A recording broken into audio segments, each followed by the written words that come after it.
কাকে ভয় পাইবেন? কাকে? দুনিয়ার মানুষকে ভয় পাবেন কেন? আপনি আল্লাহকে ভয় করবেন, দুনিয়ার সব আপনাকে ভয় করবে। কি দেখেন না যেই র্যাব সেলিউট দেয়, এখন র্যাব দেখলে আবার জঙ্গলে পালায়। কথা বলেন না, সেলিউট নেই।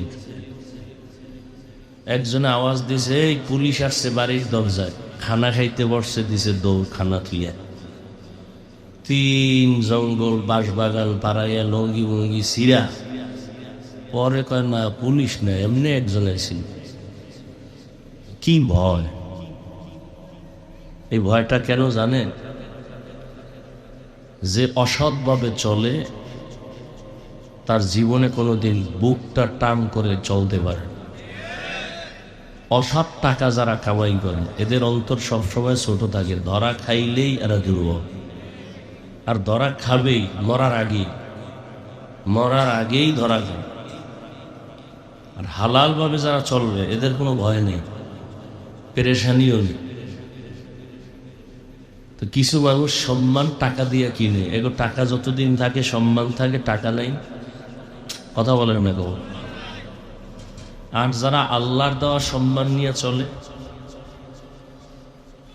এগো এই আল্লাহর মহব্বত যতক্ষণ আছে, রসুলের সুন্নত যতক্ষণ আছে, সম্মানও ততক্ষণ আছে। কি সে রাজনীতির দল করলেও সম্মান আছে। আওয়ামী লীগ করে, বিএনপি করে, বহু আল্লাহর বান্দা 5 ওয়াক্ত নামাজ পড়ে, মাদ্রাসা মসজিদে দান সৎকার করে, বহু লোক আছে, এদের কোনো টেনশন নেই। কথা বলেন না কেন?